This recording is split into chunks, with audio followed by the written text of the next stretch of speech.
When it comes to sound bars, Samsung has always been one of the best options out there. Today we are going to unbox and set up the Samsung B650.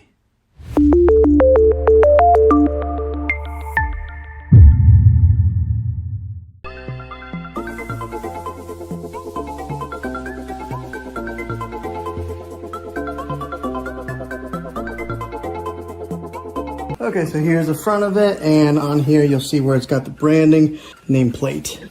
There is a speaker with a soft covering right here. This is the back. It's got the big old hole here for the subwoofer outlet.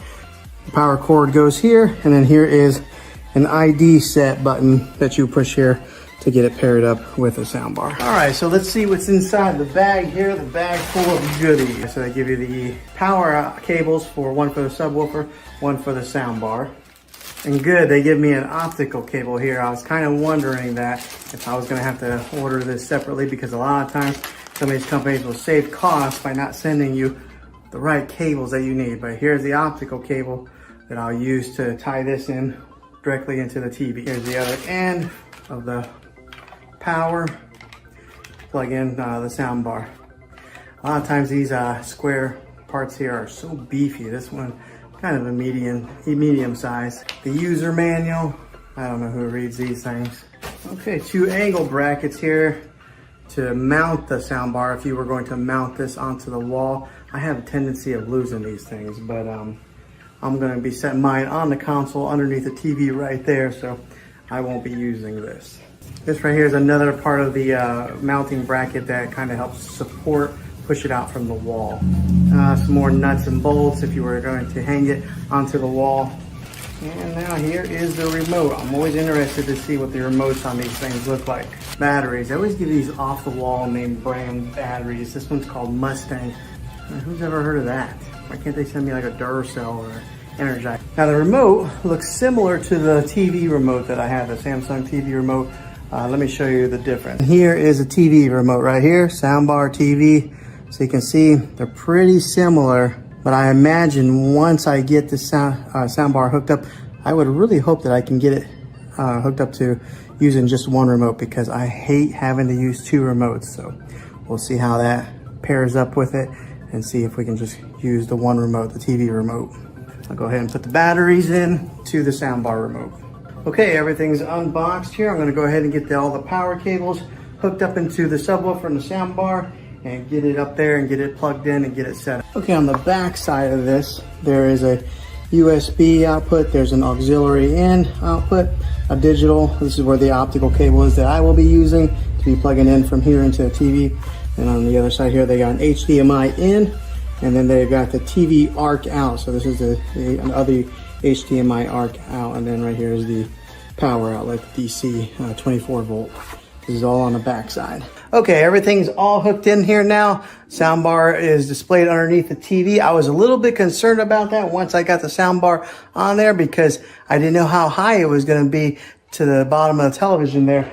And it's like right there, it's almost perfect. And then I got a little bit concerned to see if the sensors would still be able to read a remote control, but it's fine. I don't even know where the sensors are on that TV. They're really hidden and discreet, so I don't know if they're in the screen somewhere. But now whenever I turn up the volume, you'll see it says AV soundbar. It automatically recognizes the make and the model of the soundbar. There's a plus symbol that lights up on the corner.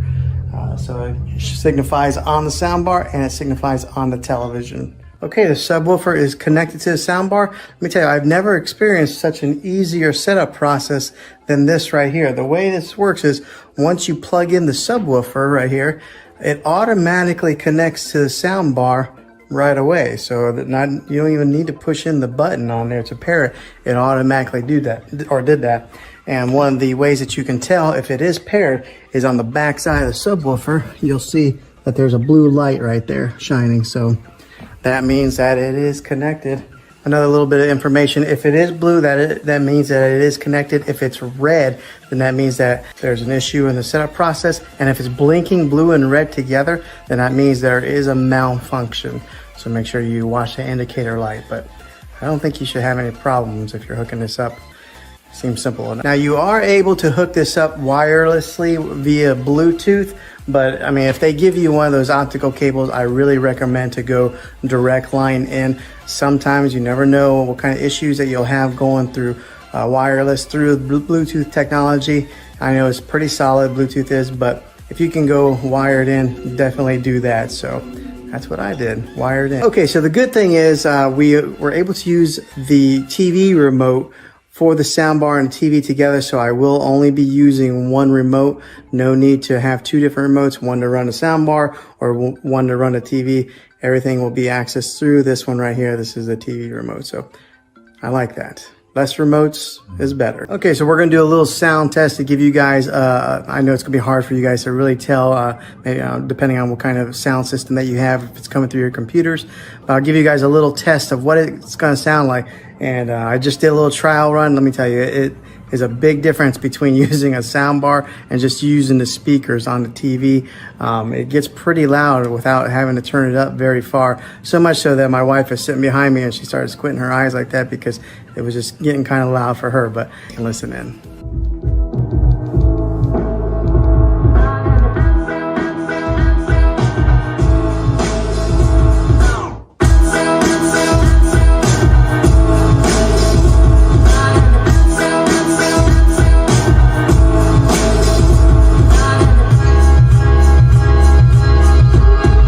Okay, so that sounded pretty good. I'm very pleased with this purchase so far. Sounds like it's going to be a really good soundbar. Now, something to note here, the bass there, it pushes out through the back. In my particular surroundings, I've got it on a cornered wall right here, but when it pushes out, it kind of travels up, so we could hear the bass really well. I know everybody's environment is going to be a little bit different. I do have a higher ceiling, so some of the sound that comes out from the top of the speakers is going to have to travel up quite a ways to kind of fill the room, but it does push out from the ends here. We can hear that perfectly fine. So if you do have a lower ceiling, you should be able to hear it and get all that rich sound that comes from this sound bar. But yeah, it's pretty easy to set up and it sounds fantastic. So well, hopefully this video was helpful to you. If it was, click a thumbs up on this. Go ahead and subscribe to my channel. I make tech videos all the time, and I would love to have you back in the next one. Take care.